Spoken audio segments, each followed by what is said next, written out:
Welcome back to another episode of Hot Air, and we are sticking with the Pride Month goodness. As you may or may not be aware, since the new administration took over the White House and made it even whiter than you possibly could have ever imagined, and dare I say, straighter, which means far more boring. And a little bit more crazy. But there's been a lot of things that have been on my mind.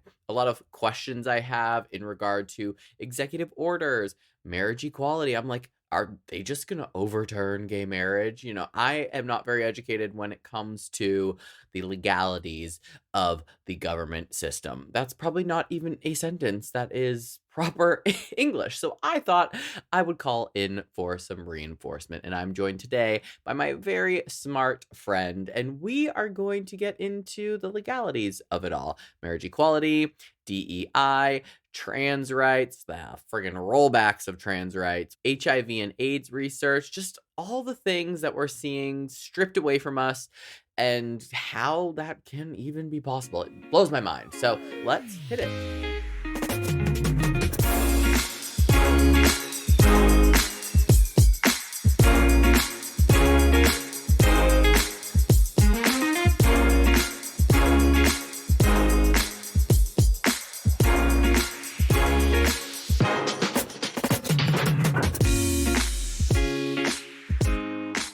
Seeing is believing. Seeing is overrated. All right. Ready, Freddie? Well, Maria, welcome to Hot Air. Hi. I think you're my first gay guest. Really? Wow. How long have you Yes. been discriminating against gay people? I'd love to know. Since the day I was fucking born. It's So all of she's my a internalized self-hating queen. homophobia. Yes. So I had one male guest and he was straight. So you're my Wow. first gay, Well, I which I'm appreciate like, the diversity. it only took 12 episodes to get here. How embarrassing for me. But before we get into all of the wonderful things that I would like to talk about today, why don't you introduce yourself, tell me and the listeners a little bit about you, your background, your education, because you are a smart boy and I can't wait to pick your smart brain. I don't know about smart. We'll see. Maybe I've got a smart mouth, but that's pretty much it. That too. So a little bit about me. I'm from, Texas, from Dallas to be specific, born and raised. I'm the child of immigrants, and I'm the first in my family to graduate high school. And now I work as a lawyer. So I kind of went through a long journey to get there, but I've been practicing for about 8 years now. I primarily practice what's called white collar criminal defense and investigations work. So I represent like celebrities and high net wealth individuals in legal matters, typically criminal ones, but some civil stuff too. Most of my stuff is federal. And I went to Harvard Law School for undergrad. I went to Western Kentucky University. And for business school, I did like a 1 year stint, but didn't get a degree because business school wasn't for me in Mexico City. So I've kind of bounced all over the place and seen a little bit of everything. I love that. Any murders?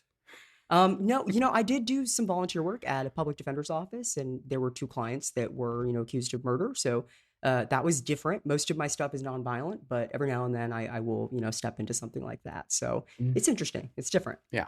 Nonviolent is good. And I didn't realize, well, I knew you went to Harvard, but I didn't really realize you went to Harvard until I went down the rabbit hole on your TikTok the other day. And I was like, oh shit, he's like top tier, very smart boy. So What, like that's it's cool. Not right. Okay, not everyone can go to Harvard.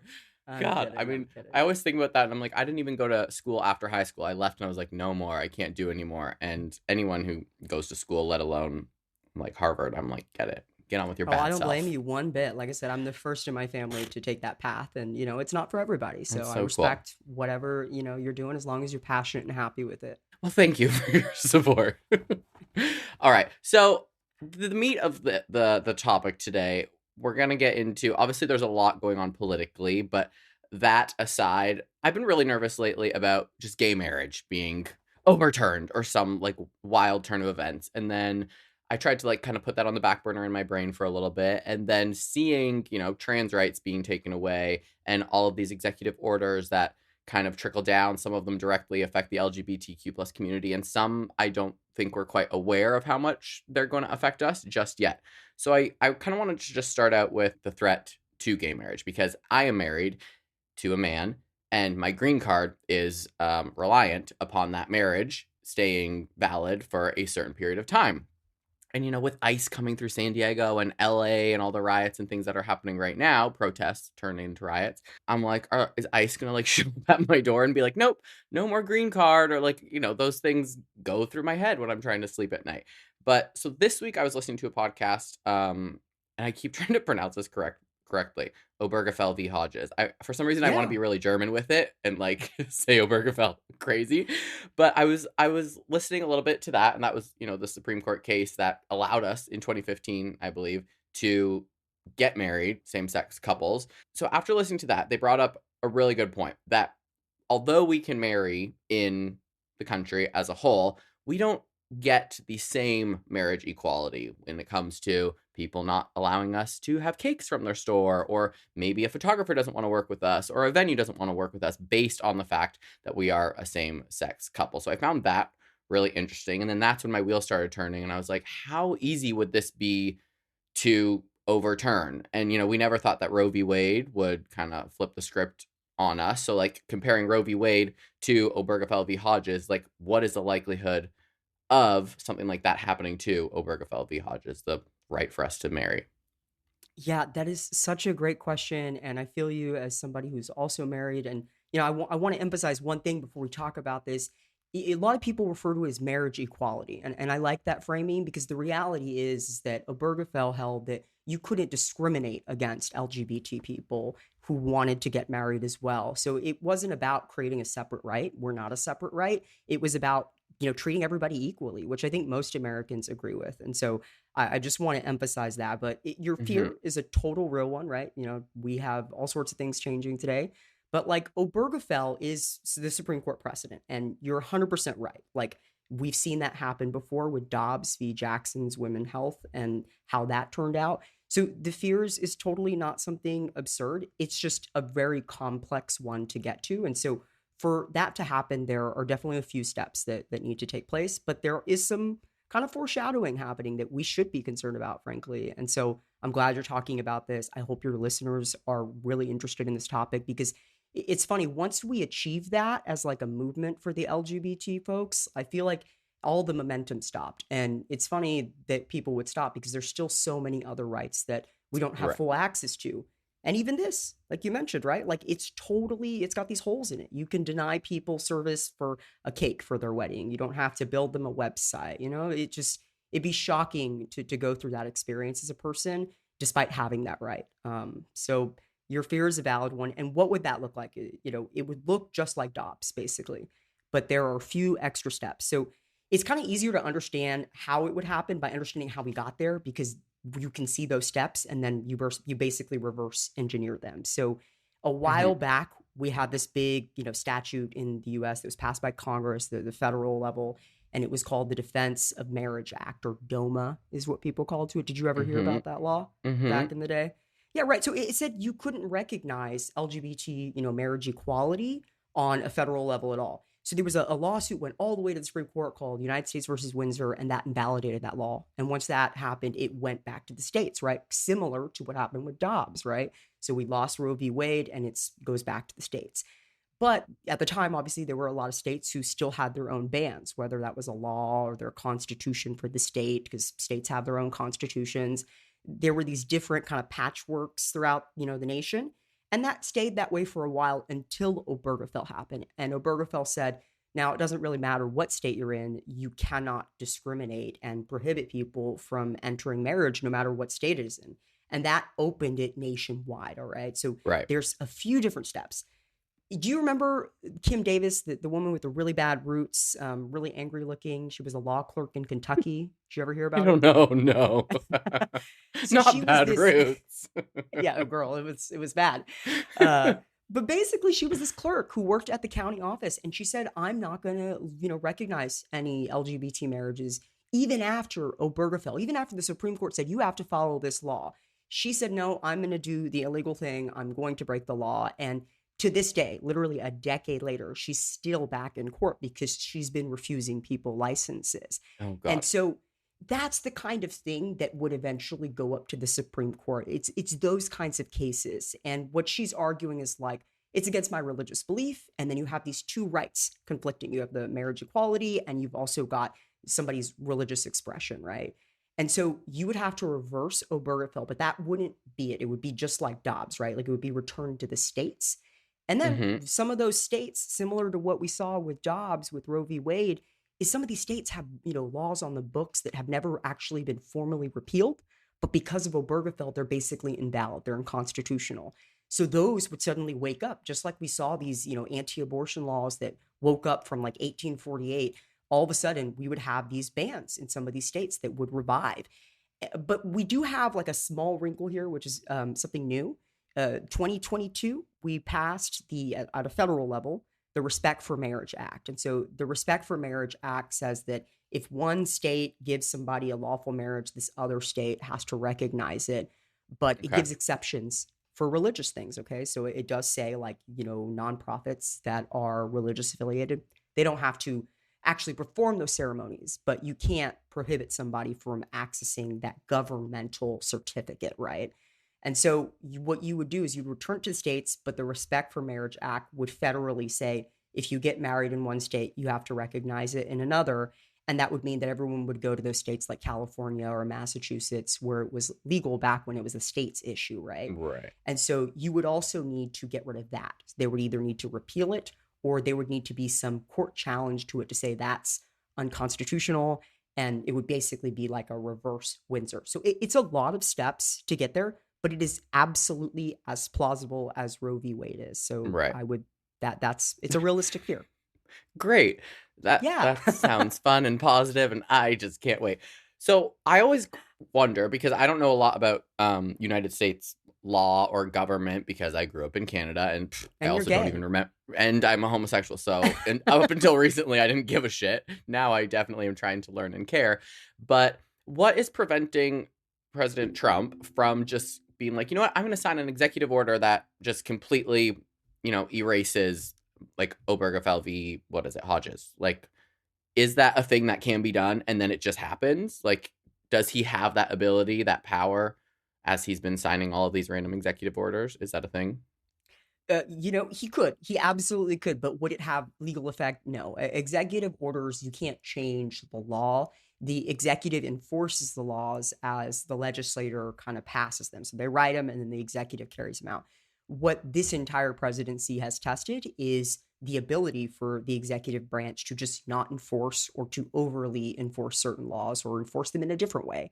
And that you can't prevent, right? So there are certain aspects of such an executive order that may, be attempted, and will take them to court. Ideally, the federal government could, potentially, based off of an executive order, try to deny people rights to their federal benefits if they're a federal employee. That would go to court and be challenged Right. easily. But the executive can nowadays, at least under this administration, write anything it wants, right? There are so many executive orders that he's been writing that have literally no legal effect. They're just virtue signaling. But that happens, and that's what's been happening, and it's going to continue to happen for 4 years.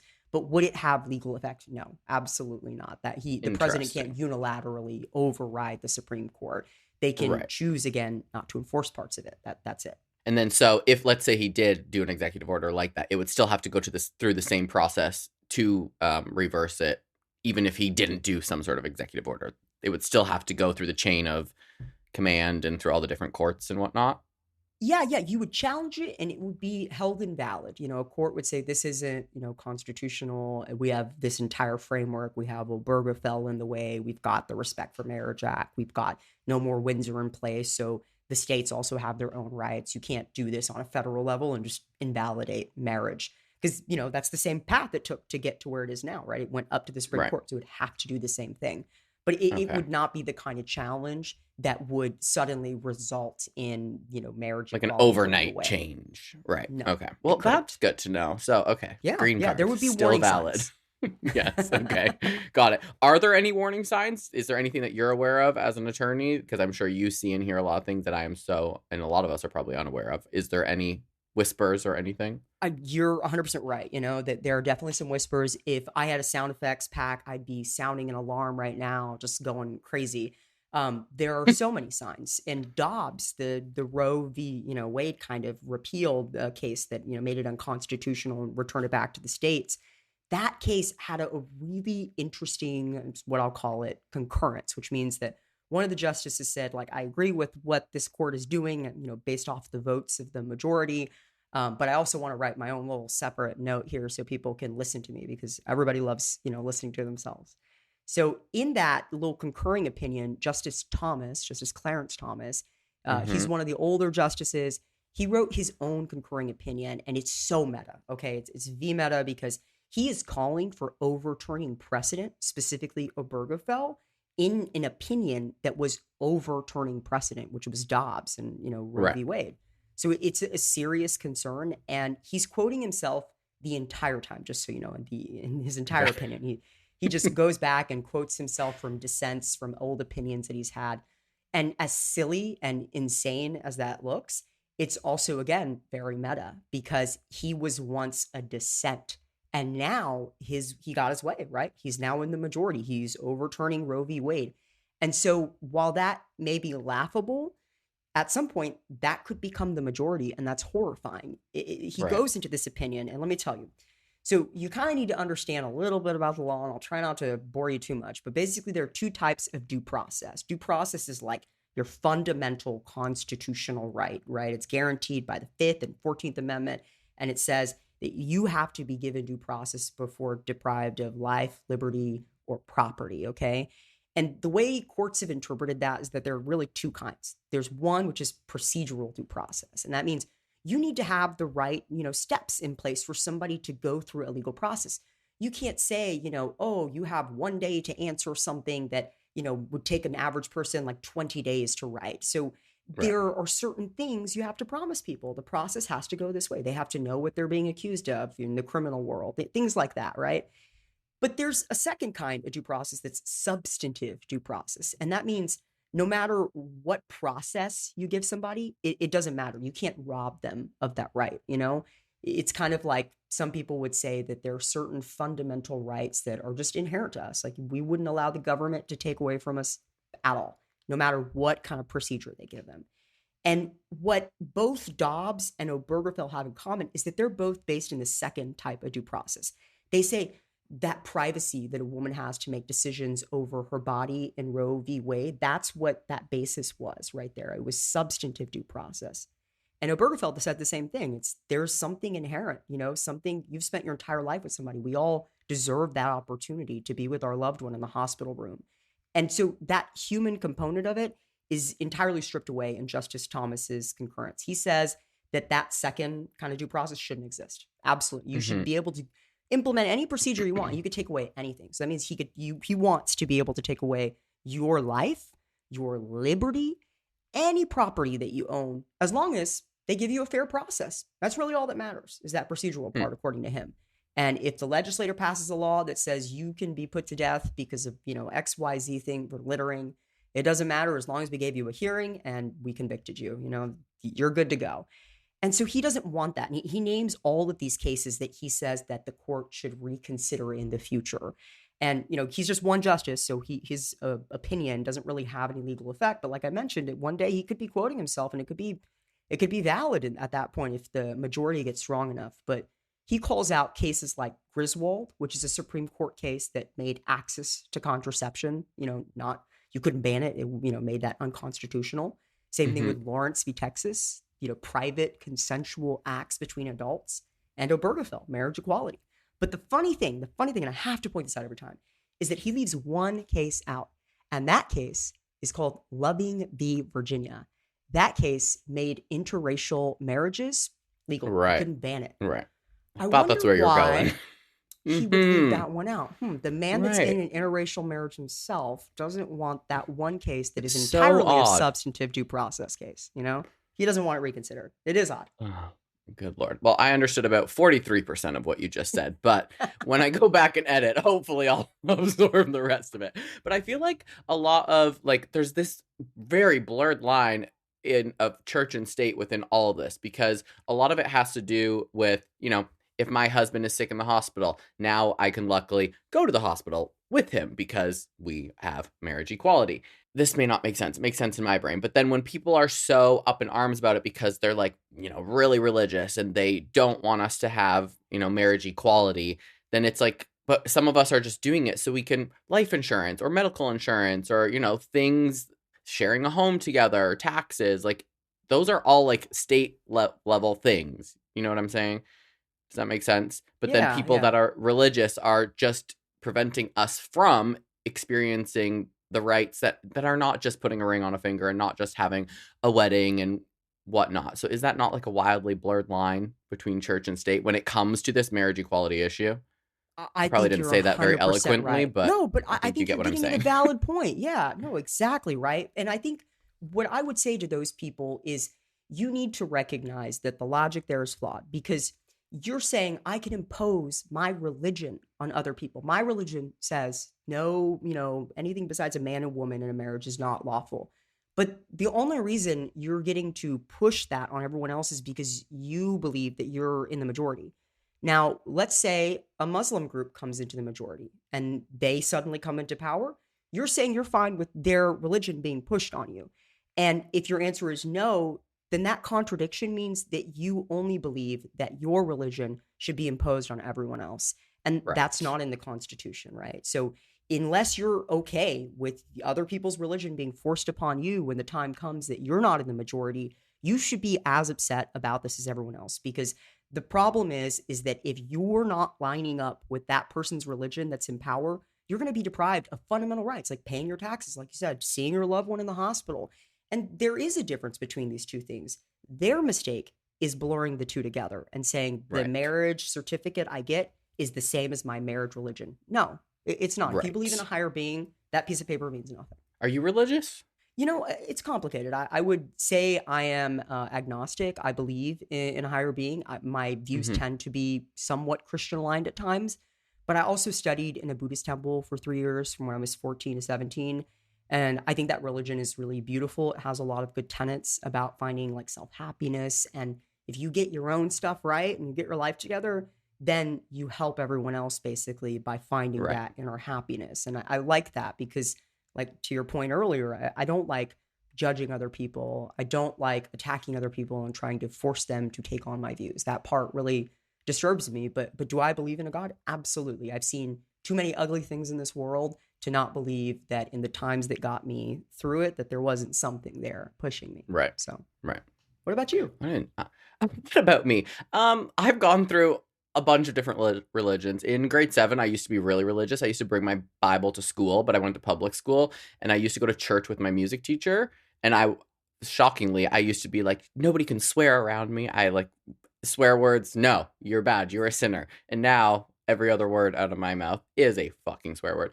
But in growing, I definitely believe in a higher power. I'm the type of person who's like, when I pray, I like talk to the universe or talk to something.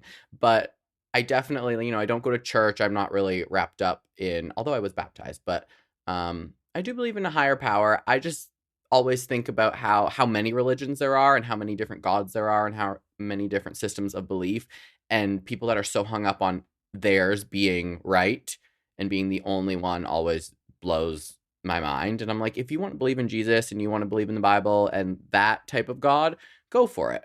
I don't, but that's my choice. But then, when people push it on you, like you were saying, is when I get a little bit like perturbed and Yeah, uncomfortable. especially for us queer people, right? We were told, I remember sitting 14 years old in a church and hearing, being told that I was the devil and that I was going to burn in hell for the rest of my Yeah. life. And, it's very tough for us to get close to our religions, I think, because of that. We've had Right. horrible experiences. So I don't blame you one Yeah. bit.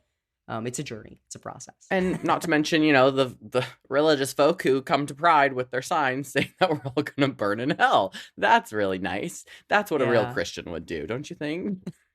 Well, look, if we're going to burn in hell, it looks like it's going to be a great time, honestly. If you look at I Pride, mean, it's always fun. truthfully, it's just going to be Pride while we're all burning in Exactly. hell together. It's It'll be just Pride all in the gays. Texas. Fuck yes, I'm here for it. Okay, we're going to shift along here. Gay marriage, wasn't the only thing on my mind. I've been thinking a lot about, or previously, because I am that bitch that watches The View, and they always talk about Project 2025. And, for a period of time, that was something that Trump claimed he knew nothing about and was not involved in, and like was like, I've never seen it, I've never read over it. And then as they start to implement all of these pieces of Project 2025, the last thing, or one of the last things they haven't done basically, is the marriage equality thing. That's on their list to revisit marriage equality. Are there any like upcoming bills beyond marriage equality, trans rights, which we know are being stripped away? Is there anything that's on your radar within Project 2025 or outside of that? Just any bills, any laws, any type of restrictions beyond what we might already be hearing about in the news?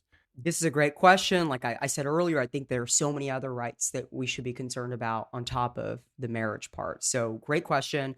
And yes, it does terrify me, especially because a lot of people who voted that way justified it saying, well, he didn't know about that. I'm not going to harm you because I'm not voting for that. That's a separate thing. But as you mentioned, a lot of it has mirrored the actions, and that's very true. There are really attacks coming from all sides right now. You have the executive orders, like you mentioned, and some of them do have power, right? The kinds of ones that seem to be within the purview of the executive branch right now are like the State Department being told via executive order, no more issuing passports with transgenders, like Right. actual recognized gender on them. No more of that. Federal agencies are removing gender identity from forms. They're erasing us. And that's important and significant because, right, as I mentioned earlier, marriage equality, it's all about framing. And that side of people, the really hateful side, they're really good at framing things sometimes in a way that make people feel like they have to get behind something. And what they're really doing is they're trying to erase us so that we're not human, we're not recognized, and then it becomes that much easier to dehumanize us later and, do things like put us in jail or whatever it may be, back Right. to Lawrence v. Texas. But right now, yeah, we're being attacked from several states. I mean, some states are trying on purpose to get Obergefell overturned by passing, like in Texas or Oklahoma and Tennessee, covenant marriage bills. That's affecting the marriage part of it. Some of them are banning trans athletes in sports. We obviously have Mm-hmm. Florida's don't say gay law, right? Like, again, erasing us from history, erasing us and our humanity so that when people learn about LGBT folks, it's the first time they're ever hearing about it. And if they never hear about it up until that point, it's so much easier to dehumanize us and to lock us up and throw us away. We've had drag bans, it's countless things. And there's so much more, like you said, that they could be doing and that they plan to do. If you read Project 2025, they have a dream list in there, and it's other things like the ACA. They want to repeal part of it that requires any protection for gender identity, any sexual orientation stuff, all that. So that is on their list. They also want to remove the employment protections part, right? So if you think Mm-hmm. about how there was a Supreme Court case about that, they want you to be able to be fired because you're gay. And on top of that, we're also seeing like some other types of funding being stripped away from schools. They want to try to say if you're supporting LGBT folks or supporting trans athletes, we're not going to give you your Title 9 funding at all. You're not going to get any of that. So yeah, it's very real. Great. Another positive input. It's fucking terrifying. I think it's really easy to forget about all of these things because there's so many of them. Like don't say gay. That was, a big thing. But then something else comes out on the news and it distracts us. And when you lay it out there like that long list of things, it's even more terrifying and And that's makes what they it feel want. even They more want it. serious. Yeah. It's So called just, flooding yeah. the zone. They want to Yeah. overwhelm you, Josh. They want you to sit at home and just be like, "Oh my god, everyone's Well, under they're attack and there's doing a nothing I great can do." fucking job at it. So we need to do Good better. job. Yes, focus. I need to take more Adderall so I can remember all of these things. So yeah, my next point was, DEI rollbacks, legal discrimination, the fact that can I not now be fired from my job for being gay? So right now you can't. That's not the case. Okay. There's a Supreme Court case that people were really shocked about. It was, I think like 2 years ago that happened, and basically that recognized employment protections at the federal level. And so similar to like Obergefell, right? It said you can't discriminate against people based off of their gender identity or sexual orientation. So you are protected from your employment stuff, but you know, a lot of states are employment at will and you really Right. don't need a reason. And so some of these states, I mean, they'll come up with reasons. You've been there probably before where somebody gives you some BS reason and you know what's up. Right. So yeah, that's real. But you also mentioned earlier, right? There are ways that like people don't have to provide services for LGBT folks. So there are ways that like legal discrimination is still happening. I think that's something that a lot of people don't realize. Like when I talk to my family, they think specifically California is so progressive and Democrats and everyone loves the gays. And like, I'm like, it's still the United States of America and it's pretty red in a multitude of areas. But I don't think a lot of people, even allies, friends that I have here, friends that grew up in the United States, I don't think they realize those daily battles that we have. Like if I had a wedding, which I didn't have one, but if I went and wanted to get a cake, that person has the right to tell me, no, I'm not going to make you a cake because you're gay. All of our straight friends don't have to worry about that. And nor do I really think that they think about it quite as often, which is part of the reason I want to talk about it more. There's a lot of things that people just think because it applies to them as straight couples or straight friends or straight family members that it applies to us. And it's vastly different. But maybe they should be worried, who the hell is out there decorating cakes but gay people, like what if we refuse to cut y'all's hair? True. Okay, you're gonna look a mess, all of you, with your we mullets. should Like we should it'd be horrible, and we don't want that. Nobody denying. wants that, No, it's like not that deep. It's just a cake. It's just sugar and calories. Just make the fucking cake. It's ridiculous. Okay, you keep saying LGBT, but I always say LGBTQ plus. Is this new? No, everybody says doesn't matter. Different things. I'm certain there are people that would be upset that I didn't say that, and I mean no offense by it. It's just easier. I don't like the categorization of people. I like calling it the queer community. It's far easier. But some people want every single letter shouted out, and respect to those people. It's hard to do that sometimes and remember it. And then you're also a tongue twister, not acknowledging people. There are other groups outside of that. So I mean it to be all inclusive. Make no mistake. Love it. Okay, I like calling it just the queer community. Yeah, because when I try to say the LGBTQ plus community, it's like but then people say, "Well, what about the allies? You're excluding them." words. Yeah. You need to be nicer about these things. Unfortunately, always going to be excluded. Yeah. Yes. Okay. So the queer community, defunding a lot of healthcare for trans people, not a lot of, all of, and they are not allowed to serve in the Navy, this and that. And then when I see things pop up about specifically HIV and AIDS, defunding for all of those different causes, I'm like, are they just going to take our PrEP away? Is that like likely possibility? Because I go through Mister and I get it free because I don't have healthcare because it's wildly expensive and my jobs don't offer it. So it's cheaper for me to fly back to Canada, honestly, to go to a doctor than it is to go to a doctor here. And if I'm like, I don't understand how Trump has, taken away that funding from HIV and AIDS research specifically, but can you elaborate on, if you do know, like what that looks like for these different foundations, or where the funding was going and now they're not getting any? How will that trickle down and affect us? Yeah, that great question. It's a very real one for a lot of people, and it's being attacked as well from all sides. When you specifically think about HIV AIDS, there is about $258 million allocated in the federal budget for studying for the HIV vaccine that they've been developing. You've probably heard whispers about it. It's in the same kind of phases that PrEP was back in the day, before that was happening. The disease was running rampant, but PrEP has helped, mitigate all of that. And it would be the same way with the vaccine someday. Ideally, we would eradicate it. But that takes time. That takes money. Think of the COVID vaccine, right? Like that took years to develop. And that was a kind of national priority that was really well funded, and that there was a lot of social momentum and pressure behind. Most vaccines are not even developed that quickly, but that one was.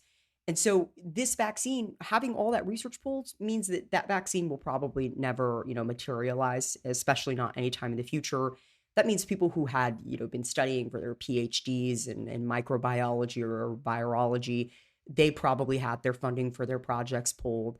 And those people have to now find new areas that they can find funding in. It affects people at a very rudimentary level, but they are going for things like PrEP. In fact, there is a Supreme Court case that most people don't talk about, but it's pending right now before the Supreme Court. The decision will come out any day now. It's called Kennedy versus Braidwood. And that actually started back in Texas, my home state. And what it effectively was is, you probably remember Hobby Lobby, or most of your viewers do, or listeners do. Back with Hobby Lobby, right, they took away contraception and certain types of pregnancy care that the employer said was like not preferred by their religion. And so they said, I don't want to have to offer that to my employees. But the Affordable Care Act, or Obamacare, as most people refer to it, that made it such that employers had to provide you. They said, here are the minimum things you have to provide somebody for healthcare if you're an employer plan. And so, they dictated that. Keep in mind, we're the only developed nation that privatizes healthcare and doesn't offer it, universally. Mm-hmm. But on top of that, we allow your employer to say, no, no, no. I get to impose my religion on you by saying, I don't want to pay for your abortion. I don't want to pay for your contraceptives. And so that exact same challenge has been repackaged in Kennedy versus Brady in Texas. An employer said, I don't want to pay for PrEP because it's for homosexual people to do sexual things, and my religion doesn't support that. And of course, there is a judge in Texas that said that sounds good to me. And that case is now pending before the Supreme Court, which is really shocking because, between 2018 and 2022, when PrEP started becoming widely available, HIV infections declined 12%. And Mm-hmm. we're going to see a huge reversal in that if that's the case. Okay. And with the vaccine being gone, I mean, that's people's lives that could have been saved in the future, right? That Right. won't have the opportunity of getting that vaccine. And you think this is a direct statement on their views of the queer community?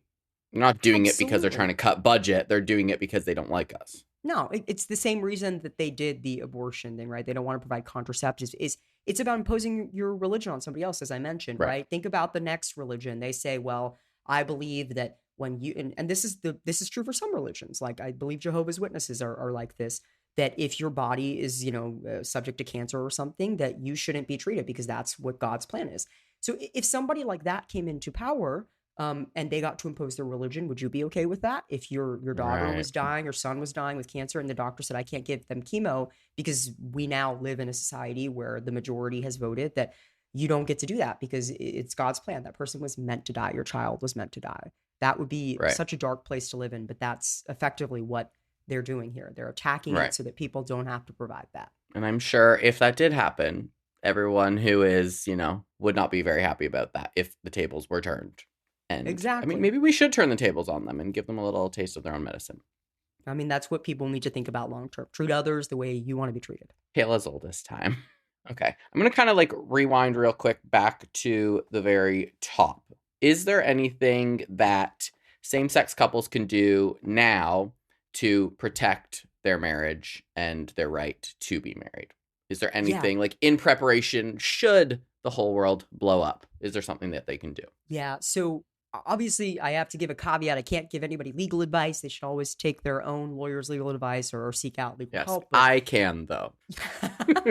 but thinking about it large, there's certain things we all have to do. Like we have to vote, right? Obviously, get out and vote for those candidates. And gay people, since the marriage equality case, have become to honestly a little bit apathetic, and I don't think that's the right move. I personally still vote. I'm very active on that. So be educated, vote, stay aware.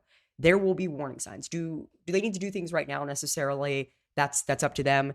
But you will start hearing about a case making its way to the Supreme Court if you stay, in tune to the news about reversing Obergefell at some point. And when you start hearing that, you definitely should start moving because that means that a protection may come down soon, something may get toppled by the Supreme Court. And the things that people can do now or whenever they start hearing news like that is updating their will, their estate plans, like make sure that if you have a partner, even though they're married and you live in a common law state, you want to probably make sure that those things are enshrined in that plan so that people know what your wishes are. And so that, a family that maybe disagrees with the way you were born won't be able to stop that from happening. The other thing is you can get a power of attorney form.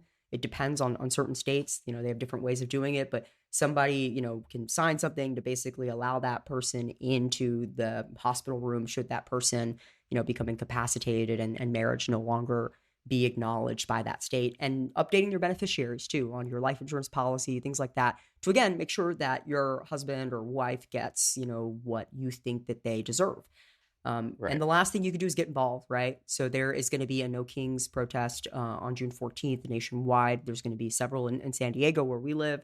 So I would encourage people to participate in those peaceful protests and just get out there, get your voice heard, speak about these things, because when people see that there are others that believe the same things they do, they will get up, they will move. And that's what the other side is very good at doing, is communicating and Right. mobilizing. Mhm. So get, Yes. get on your feet. We're I find it really interesting how many people I know that didn't vote and how many people are unaware of even just, the National Guard being in LA right now. They're very out of touch. And I think it's easy to bury your head in the sand because there's so much, like we said, what did you call it? Flooding the something or other. Flooding the zone. Flooding the zone. The zone is flooded, like there's so much shit going on and it's stressful turning on the TV. It's stressful watching the news. Twitter is a fucking hellscape, but I still go through it. Sometimes I get way too deep down that rabbit hole and it gets real dark. But I think it's so important now, especially for the people who do not want to be made aware, to be aware. Because I can't vote, but I know that a lot of my straight female friends did not vote. And so I would love for them to vote on my behalf. Eventually, once I am a citizen, I will be able to. But not voting is so fucking crazy to me. And millions of people didn't vote in this last election, right? Yeah, yeah. People have I to have forget the something to number. I vote heard it the for other day, too. but yeah. They've got to have a reason to vote, Right. and they need to hear from you. They need to know that their friends are under attack. And my advice to you would be, I get it. Like it's very overwhelming. Like I said, that is the point, flooding the zone. So Mm-hmm. what you can do to combat that is you can give yourself rest days. If you don't, like, for me, typically on the weekends, I'm not as in tune to the news. Every morning when I'm getting up on a weekday, though, I typically listen to NPR while I'm in the shower or something. Is it super depressing? Of course, right? But it's an isolated 10, 15 minutes where I can Mm-hmm. listen, I can get motivated, understand the issues. Maybe you need something even more, with further distance than that. Maybe you only do one day that you start looking at the news, or you only look at specific kinds of news, like affecting the LGBT community or whatever is important to you. But here's the thing, don't zone out. Like, don't get away from it Right. all. Don't think it's all going to work out, because it's not going to work out. It's not working out right now for the people, the families being ripped apart. It's not working out for the trans athletes that are being, sidelined and treated horribly, and being murdered. This doesn't really work if we don't work together. And so you can do your part as you're able and as you can, but you have to do something. And I think that's the key. Yeah. I think it's easy to be unaware until it affects you, but it would be ideal for us all to be aware before it has to affect us so we can take action and make change before it even comes to us. I think a lot of my friends and myself, actually, that's why I'm doing this episode and the podcast, because I think, until things have started to affect me, I was like, oh, I should pay a bit more attention. Now I pay too much attention, but yeah. So let's end on a positive note, Mario. Something just random. What gives you hope lately? What gives you hope right now in these crazy trying times? Because trust me, I find myself crying all the time when I listen to the podcast about Obergefell v. Hodges. Is that what it is? I keep forgetting the Yeah, you name. got Terrible. it. Nailed it. I literally, like, I start tearing up. I'm listening to it on the treadmill, and it's like all this stuff feels so heavy. So what gives you hope in such a heavy time, especially in Pride Month? Yeah, things are heavy, but you're right. It is Pride Month, and I keep my positivity alive, because I think hope is all you can have sometimes.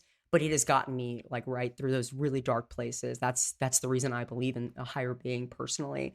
But what gets me going is really looking at, like, protests. Like, I went to a protest the other day and observed, and there were people out on the streets, and the passion, the community, the uniform sentiment, the mix of people of all different ages and races and genders, and just looking at that, seeing how emboldened they were. I mean, the streets were packed here, and this is San Diego. It's really hard to get people to mobilize because it's so beautiful and they live such a chill life that getting them in the streets is just so tough.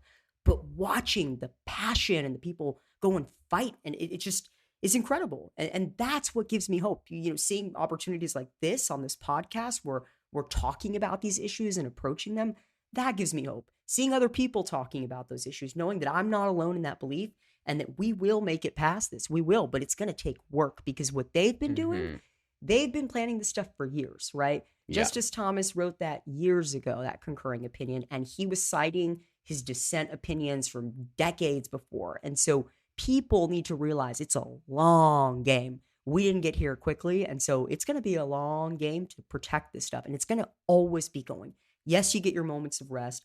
Yes, you get to go out there and have fun, but you also got to put some work in, and remember too, sometimes joy, especially this Pride Month, joy is an act of resistance. So getting out there, being in your Pride parade, twerking and having fun, I mean, that in and of itself is also sometimes protest. I saw something the other day that was, I think it was a little commercial, well, reel on Instagram, but it was about somebody wearing a rainbow like bracelet or something, and how, and Uh-huh. they were saying that that is a form of protest and that is a form of pride and just outwardly putting yourself out there. And I don't think I've ever owned a rainbow anything, just because I think it makes me feel very vulnerable. And like, I mean, I always am like, am I going to get shot on my walk home, like from the grocery store? It's not unheard of, things are happening.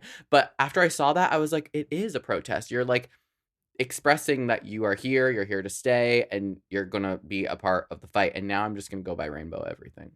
Hey, good I'm plan. I only mean, wearing that's why rainbow they're moving removing forward. us. That's why they're removing us from forums. They don't want us to be visible. They want us to be hidden Right. so people can just alienate us. And so I think that's a great plan, getting out there and being visible. And that is a protest, right? One time I was with my husband at our gym in our old building when we lived in Texas, and he wore a rainbow bandana while he was in the gym, sweating, lifting way more than that guy was lifting. And some Mm, dude just came up to him and just went off. And it was so shocking, but he was so uncomfortable with the fact that he was wearing something rainbow. So it right. is an act of protest, and you should absolutely do that, Josh. I'm here for it. I'll support I'm going to fully. do it. I love it. Aren't you wearing like a rainbow outfit to Disney Pride Day or Yeah. whatever? Oh, Okay. definitely. I'm going Definitely. to need to Something get something. colorful. Wear rainbows, stand up for yourself, Stand protest, up for your show up, friends. stand up for your friends who maybe can't vote. That would be super cute and helpful. Is there anything else you want to add to this? Is there anything you'd like to end this on? No, I hope people keep up the fight. Remember, Pride started as a protest. Your recent episode kind of explains some of that. Viewers should go check it out. But thanks, Josh, for having me. It's been a fun conversation, despite some of the sad stuff. But like I said, there's still a lot of hope. Boo. Well, thank you for letting me pick your smart brain. I aim to speak as eloquently as you one day. I will go read a dictionary and revisit all of your legal jargon. But Take anyway, care, thank bro. you so much So for good being chatting. here. Thank you.